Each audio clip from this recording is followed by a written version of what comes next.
teman-teman semua, kami dari jurusan Bisnis Prodi Akuntansi Sektor Publik Politeknik Negeri Jember akan menyampaikan materi mengenai pasar modal. Selamat menyaksikan.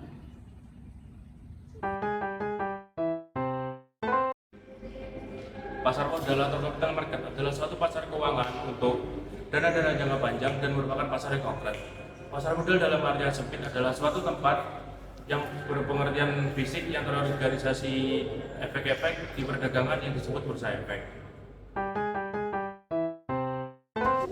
Selanjutnya yang kedua yaitu lembaga yang berkaitan dalam pasar modal. Yang pertama itu Otoritas Jasa Keuangan adalah lembaga independen sebagai penyelenggara sistem pengaturan dan pengawasan yang terintegrasi pada seluruh aktivitas keuangan sektor jasa maupun non keuangan sektor jasa. Pengawasan sektor jasa keuangan meliputi pasar modal dan perbankan, sedangkan sektor jasa non keuangan yakni dana pensiun, asuransi, dan lembaga pembiayaan lainnya. Yang kedua yaitu bursa efek. Bursa efek adalah pihak yang menyelenggarakan dan menyediakan sistem atau sarana untuk mempertemukan penawaran jual dan beli efek dari pihak-pihak yang memperdagangkan efek tersebut. Yang ketiga itu perusahaan efek adalah pihak yang berkutat dalam pasar modal dan diatur di hukum Indonesia. Yang keempat ada lembaga clearing dan penjaminan, adalah pihak yang menyelenggarakan jasa clearing dan penjaminan penyelesaian transaksi bursa efek. Yang terakhir ada lembaga penyimpanan dan penyelesaian, adalah pihak yang menyelenggarakan kegiatan kustodian sentral bagi bank kustodian, perusahaan efek, dan pihak lain. Pelaku-pelaku yang terkait di pasar modal ada yang pertama yaitu emiten. Emiten adalah sebuah perusahaan yang melakukan emisi baik berupa saham maupun obligasi. Secara istilah internasional, emiten berasal dari bahasa insure atau biasa dikenal dengan insuring company. Perusahaan ini mempunyai peran sebagai penerbit dan juga menjual sebuah efek untuk dijual ke publik. Pelaku yang kedua yaitu adalah investor. Tentu nama ini sudah tidak asing lagi di telinga kita. Investor yaitu seorang yang menanamkan modal dan juga membeli sebuah saham atau obligasi dari perusahaan emiten. Sebelum melakukan penanaman dan juga pembelian sebuah modal atau saham, seorang investor akan melakukan analisis yaitu analisis yang pertama ada analisis mengenai bagaimana prospek kerja dari perusahaan emiten tersebut. Pihak yang ketiga yaitu penjamin emisi atau underwriter. Dalam menawarkan sebuah efek, perusahaan emiten akan menunjuk pihak ketiga sebagai penjamin emisi atau biasa disebut dengan underwriter. Perusahaan ini adalah perusahaan sekuritas yang sudah mendapatkan izin dari OJK atau Otoritas Jasa Keuangan. Yang keempat yaitu agen penjualan. Agen penjualan adalah pihak yang menjual efek dari perusahaan yang akan go public tanpa kontrak dengan emiten yang bersangkutan. Dengan demikian, di samping dilakukan oleh penjaminan utama emisi efek, penjualan efek dilakukan pula oleh agen penjualan. Yang kelima, pialang atau broker. Investor dapat mengakses pasar modal dengan perantara pialang, yang biasa disebut juga dengan broker. Tidak semua orang bisa menjadi pialang karena terdapat suatu tes sertifikat khusus wakil perantara perdagangan efek atau WPPE. Selanjutnya, tahapan dalam rangka penawaran umum. Proses penawaran umum saham dapat dikategorikan menjadi 4 tahapan. Yang pertama, tahap persiapan. Ini merupakan tahapan paling awal di mana kita mempersiapkan segala sesuatu yang berkaitan dengan penawaran umum saham tersebut. Pada tahap yang paling utama ini, perusahaan yang akan melakukan penerbitan saham terlebih dahulu melakukan rapat umum pemegang saham atau RUPS dengan meminta persetujuan dari para pemegang saham dalam rangka penawaran umum tersebut. Setelah mendapat persetujuan, selanjutnya emiten menunjuk penjamin emisi serta lembaga dan profesi penunjang pasar, yaitu akuntan publik atau auditor independen, konsultan hukum, penilai, dan notaris. Yang kedua, tahap pengajuan pernyataan pendaftaran. Pada tahapan ini dilengkapi dengan dokumen-dokumen pendukung calon emiten, menyampaikan pendaftaran kepada Badan Pengawas Pasar Modal hingga Bapepam menyatakan pernyataan pendaftaran menjadi menyetujui. Selanjutnya tahap ketiga yaitu tahap penawaran saham. Tahap ini merupakan tahap utama karena pada saat inilah emiten menawarkan saham kepada masyarakat investor. Investor dapat membeli saham melalui agen-agen penjual yang telah ditunjuk. Masa penawaran saham sekurang-kurangnya 3 hari kerja. Perlu diingat pula bahwa tidak seluruh keinginan investor terpenuhi dalam tahap ini. Misal, saham yang dilepas di pasar perdana sebesar 100 juta saham, sedangkan saham yang ingin dibeli seluruh investor sebesar 150 juta saham. Jika investor tidak mendapatkan saham di pasar perdana, maka investor dapat membeli saham di pasar sekunder, yaitu setelah dicatatkan di bursa.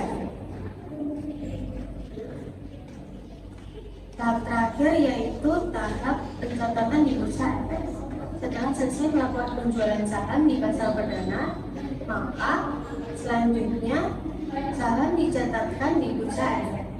Di Indonesia, saham dicatatkan di bursa efek Indonesia, bursa efek Surabaya, ataupun dicatatkan di kedua bursa tersebut. Proses pencatatan efek di Bursa Efek Indonesia dilakukan setelah pernyataan efektif oleh Badan Pengawas Pasar Modal dan emiten bersama dengan emisi. Maka proses pencatatan tersebut dapat dilakukan dengan cara sebagai berikut. Yang pertama yaitu emiten melakukan permohonan pencatatan ke bursa sesuai dengan ketentuan pencatatan efek di Bursa Efek Indonesia. Yang kedua yaitu Bursa Efek Indonesia mengevaluasi berdasarkan persyaratan pencatatan. Yang ketiga yaitu jika telah memenuhi persyaratan, maka Bursa Efek Indonesia akan membuat surat persetujuan pencatatan. Yang keempat yaitu emiten melakukan pembayaran biaya pencatatan. Yang kelima yaitu Bursa Efek Indonesia mengumumkan pencatatan efek tersebut di bursa. Yang keenam yaitu jika efek tersebut mulai tercatat di bursa, maka efek tersebut dapat diperdagangkan. Adapun produk-produk yang ada di pasar modal, yang pertama yaitu reksadana. Reksadana adalah sertifikat yang menjelaskan mengenai pemilik ini menitipkan uang kepada pengelola reksadana atau manajemen investasi yang digunakan sebagai modal berinvestasi. Manajemen investasi ini bertugas untuk memutuskan jenis investasi apa saja yang memiliki keuntungan paling besar bagi investornya. Yang kedua adalah surat berharga yang menjadi bukti kepemilikan atas sebuah perusahaan, di mana investor yang memiliki saham di sebuah perusahaan itu berhak untuk mendapatkan dividen atau pembagian laba. Yang ketiga yaitu saham different. Saham ini itu lebih ke memberikan hak-hak tertentu kepada pemilik pemegang saham dengan memberikan prioritas seperti membagikan dividen dan juga likuiditas. Dan kemudian yang keempat adalah obligasi. Obligasi adalah surat berharga utang yang diterbitkan oleh perusahaan atau pemerintah sebagai bentuk pinjaman kepada investor. Investor obligasi ini investor obligasi ini menerima pembayaran bunga secara berkala dan pokok obligasi ini pada jatuh tempo. Yang kelima yaitu waran. Waran adalah hak untuk membeli saham biasa pada harga atau waktu yang sudah ditentukan. Waral ini memiliki masa berlaku selama 6 bulan atau lebih. Waral ini memiliki waktu selama 6 bulan atau lebih pada saat waktu ditentukan. Yang terakhir yaitu leverage ini bagaimana cara perusahaan untuk meningkatkan modalnya dengan cara menawarkan hak kepada pemegang saham dengan membeli saham baru dengan harga yang sudah ditentukan. Adapun beberapa manfaat pasar modal, yang pertama adalah sebagai salah satu sumber pendapatan negara. Setiap transaksi yang terjadi di pasar modal akan dikenai pajak, dan pajak akan dicatat dan dimasukkan ke dalam kas negara sebagai pemasukan. Yang kedua, membantu menjalankan roda perekonomian negara. Dengan bertumbuhnya investor yang membeli saham yang terdaftar di pasar modal, maka perusahaan akan memiliki pendapatan untuk mengembangkan bisnisnya lebih luas lagi. Dengan bertumbuhnya perusahaan-perusahaan akan berbanding lurus dengan kemajuan ekonomi negara. Yang ketiga, menarik investor asing ke dalam negeri. Apabila pasar saham dikelola dengan baik, maka investor asing akan tertarik untuk menanamkan modalnya di Indonesia. Dengan adanya investor asing, maka perusahaan akan dapat mengembangkan bisnisnya lebih luas lagi. Strategi berinvestasi di pasar modal. Investor harus mengetahui bahwa berinvestasi di pasar modal di samping mendapatkan keuntungan, juga bisa saja mendapatkan kerugian.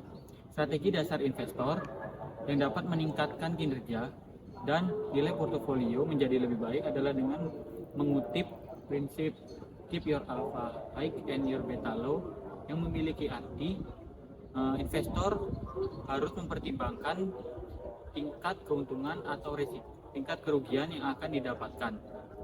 Berikut saya akan memberitahukan tentang strategi yang dapat digunakan dalam berinvestasi di bursa efek, khususnya saham. Yang pertama, mengumpulkan berbagai jenis saham dalam satu portofolio. Strategi ini dapat digunakan untuk mengurangi tingkat risiko yang akan didapatkan, karena tingkat risiko akan dibagi-bagi ke berbagai jenis saham. Yang kedua, membeli saham di pasar perdana dan dijual ketika sudah dicatatkan di bursa. Yang ketiga, beli dan simpan. Strategi ini biasanya digunakan oleh investor yang memiliki keyakinan berdasarkan analisis bahwa perusahaan tersebut akan mengalami peningkatan. Selanjutnya, membeli saham tidur. Saham tidur adalah saham yang jarang atau tidak ada terjadi transaksi. Saham tidur ini biasanya terjadi karena sedikitnya saham yang tercatat di bursa atau dikuasai oleh institusi dan pemilik saham lama. Selanjutnya, strategi berpindah dari satu saham ke saham yang lainnya. Strategi ini biasanya digunakan oleh investor yang memiliki sifat spekulatif. Biasanya mereka buru-buru menjual saham ketika ada tanda bahwa saham tersebut akan